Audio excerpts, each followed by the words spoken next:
मंगल सभी के सामने सोम्या के काले राज को उजागर करती है, वो भी सबूत के साथ, और यह भी सिद्ध कर देती है कि पापा की मौत की जिम्मेदार भी सोम्या ही थी, क्योंकि सोम्या ने ही कॉल करके उन्हें खाई में बुलाया था। और उसी वक्त वहां पर सुधीर की एंट्री होती है और सुधीर सभी लोगों को सच सच बता देते हैं, जिसके बाद आदित्य सोम्या को हमेशा हमेशा के लिए छोड़ देता है। आखिर पूरी कहानी क्या है, आइए जानते हैं आज के एपिसोड में। कुसुम मंगल की एक भी बात नहीं सुनती है और कहती है कि वहाँ मंदिर में हमने क्या कुछ नहीं सुना, वह लोग तो हमें धक्का देकर हमारी जान लेना चाहते थे, इतना अपमानित होने से अच्छा तो हम मर ही जाते। आखिर हम वहाँ पर क्यों गए, क्यों तुमने जाने दिया हमें वहाँ पर। मंगल कुछ भी कहे तो कुसुम मंगल की बात काट देती है, यह कहते हुए कि बस मंगल, अब एक और शब्द नहीं। तुम्हारे झूठ ने धीरे धीरे करके हमारी पूरी जिंदगी ही बर्बाद करके रख दी। हम जितना भी अपमान का घुट पी रहे हैं सिर्फ और सिर्फ तुम्हारे कारण मंगल। तुमने ही मुझसे सुधीर जी को छीना है, उन सुधीर जी को जो कि आदित्य से बढ़ के तुम्हें समझते थे, अपने बेटे की जगह तुम्हें स्थान देते थे। वह तो चाहते ही थे कि तुम अपनी जिंदगी में आगे बढ़ो, बहुत तरक्की करो। तुम्हारे लिए तो वह दुनिया जहान से लड़ने के लिए तैयार थे मंगल, लेकिन तुमने आखिर में क्या किया, तुमने उन्हें ही मार दिया। मंगल इस वक्त तक खून के आंसू रो रही होती है, क्योंकि मंगल के पास अपनी बेगुनाही का कोई भी सबूत मौजूद नहीं है और बिना सबूत के कोई भी उसकी बातों पे विश्वास नहीं कर रहा। हमने तो खुद पर से भरोसा ही खो दिया था, क्योंकि हमने तुम्हारे जैसी स्वार्थी लड़की पे भरोसा किया, लेकिन हम भी एक माँ है मंगल, इसीलिए तुम्हारे बच्चों का दर्द समझ के तुम्हें यहाँ पर रहने की अनुमति दी, लेकिन तुमने वापस से हमारे साथ ही इतना बड़ा धोखा किया। और इस वक्त कुसुम की तबीयत और ज्यादा खराब होने लगती है, उसका गला दुखने लगता है और वो वहीं पर ही बेहोश होने लगती है। ये सारी चीजें देखकर आदित्य कहता है कि रुको अम्मा, मैं एम्बुलेंस बुलाता हूँ। उसी वक्त वहाँ पर सोम्या आती है और मंगल को कहती है कि मंगल तुम अम्मा से दूर रहो। मंगल तुरंत जवाब देते हुए कहती है कि सोम्या आप मेरे और अम्मा के बीच में मत आइए, मुझे पता है कि मैं क्या कर रही हूँ। सोम्या कहती है कि मंगल जब अम्मा तुमसे कह ही रही है कि तुम उनसे दूर रहो, तो तुम्हें एक बारी में बात समझ में नहीं आती क्या? तुम इस घर में अम्मा की इजाजत से रह रही थी ना, अब उन्होंने कह दिया है कि तुम इस घर में नहीं रह सकती, इसलिए अपना सामान बांधो और यहाँ से निकल पड़ो। हर चीज में टांग अड़ाने की कोई भी जरूरत नहीं है। मंगल कहती है कि सही कहा आपने सोम्या, दूसरों की जिंदगी में टांग अड़ाने की कोई भी जरूरत नहीं है, तो फिर आप क्यों मेरी जिंदगी में टांग अड़ा रही है? सोम्या कहती है कि व्हाट,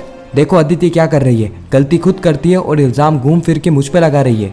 मंगल कहती है कि हाँ आप पे लगा रही हूँ क्योंकि गलती आपकी ही है और मेरे पास इसका सबूत भी है। अम्मा को मंदिर में जाने के लिए आपने ही उनका नाम लिखवाया था ना। सोम्या कहती कि व्हाट नॉनसेंस, मैंने ऐसा कुछ भी नहीं किया है। और इस वक्त कुसुम भी उठ खड़ी होती है। फिर मंगल वह चिट्ठी बताती है जिसके अंदर कुसुम का नाम लिखा हुआ था और यह देख के सभी लोग शॉक हो जाते हैं। सोम्या कहती है हाँ नाम तो लिखा हुआ था ना, लेकिन यह नाम मैंने नहीं तुमने लिखा है। मंगल कहती है कि झूठ, फिर से झूठ, यह नाम मैंने नहीं आपने लिखा है और इस बात का भी मेरे पास सबूत है। फिर मंगल अपने फोन से वो फोटो दिखाती है जिसके अंदर सोम्या खुद ही नाम लिख रही होती है और ये सारी चीजें देख के आदित्य के भी पांव तले जमीन खिसक जाती है। आदित्य और कुसुम इन दोनों को ही विश्वास नहीं हो रहा था कि सारा ही काम सोम्या ने किया है। अब सोम्या के साथ क्या होने वाला है, ये घर पहुंचते ही सोम्या आदित्य के कान भरने लगती है, ये कहकर कि ये सारी गलती मंगल की है। मंगल हर बार ऐसा ही करती है। सोम्या कहती है कि आदित्य आई नो ये सारी ही चीजें तुम्हें देखना कितना ज्यादा मुश्किल रहा होगा और जब ये सारी चीजें हमारे लिए देखना ही मुश्किल था तो ये सारी चीजें अम्मा के ऊपर बीती है तो पता नहीं उनके ऊपर क्या ही गुजर रहा होगा। आदित्य यहाँ पर एक बात है जो कि मुझे बार बार सता रही है कि आज जो कुछ भी अम्मा के साथ हुआ वो नहीं होता अगर मंगल इस घर में नहीं होती तो।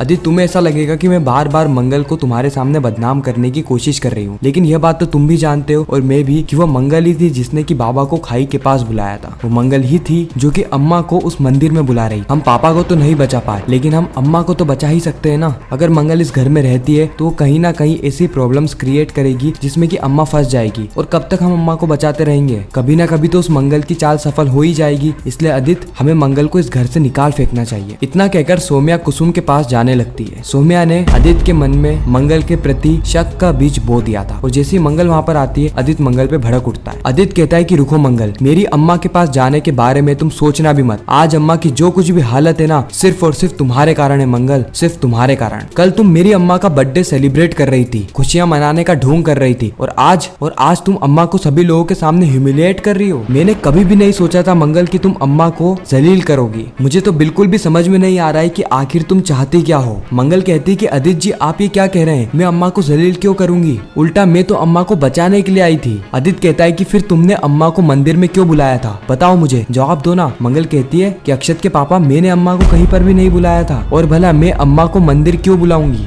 अम्मा को मंदिर में देख के मैं खुद हैरान थी कि अम्मा यहाँ पर क्या कर रही है। आदित्य कहता है कि stop it Mangal, stop it, just stop it, इतना झूठ मत बोलो। मंगल कहती है कि अक्षत के पापा मैंने आपको कहा ना कि मैंने अम्मा को वहाँ पर नहीं बुलाया था। आदित्य कहता है कि हाँ मंगल तुम तो दूध की धूली हो ना, तुम्हारे मुंह से तो हर समय सच ही निकलता है। तुम तो स्वयं भगवान हो ना, तुमसे तो कभी भी कुछ भी गलती होती ही नहीं है, और अगर तुमसे कोई गलती होती भी है तो तुम अपनी गलती मानती ही कहाँ हो। मंगल कहती है कि अक्षत के पापा, मैं आपसे वापस से कह रही हूँ कि मैंने अम्मा को मंदिर में नहीं बुलाया। आदित्य कहता है कि झूठ, फिर से झूठ, तुमने ही अम्मा को मंदिर में बुलाया है, बिल्कुल उसी तरह जिस तरह तुमने पापा को खाई के पास में बुलाया था। आज तक तुमने अपनी वह गलती नहीं मानी है मंगल, और आज भी तुम वही काम कर रही हो। पापा के साथ जो कुछ भी हुआ, अगर अम्मा के साथ उसका 1% भी हुआ ना मंगल, वो भी तुम्हारी वजह से, तो मैं तुम्हें छोड़ूंगा नहीं। तुम्हारे लिए मुझसे बुरा और कोई भी नहीं रहेगा। उसी वक्त वहाँ पर कुसुम आती है। मंगल कुसुम के पास जाती है और कहती है कि अम्मा, मैं तो आपको देखकर डरी गई थी, पता नहीं वह लोगों का दिमाग भ्रष्ट हो गया था जो उन्होंने आपको इतनी सारी चीजें कही। कुसुम कहती है कि बस मंगल, बस ये झूठी फिक्र होने का ढोंग करना बंद करो। मंगल, हमने तुम्हें बहुत मौके दे दिए, लेकिन हर बार तुमने हमारा सिर्फ और सिर्फ भरोसा तोड़ा है। तुमने हमें वहाँ पर मंदिर में क्यों जाने दिया? मैंने तुमसे कॉल पे बात करवाई थी ना, तो तुम्हें सारी चीजें पता होगी कि वहाँ पर वट सावित्री व्रत होने वाला है, और ये जानते हुए कि हम विधवा हैं, तुमने हमें वहाँ पर जाने दिया। मंगल रोते हुए कहती है कि अम्मा, क्या आपको भी ऐसा लगता है कि मैंने आपको वहाँ पर भेजा था?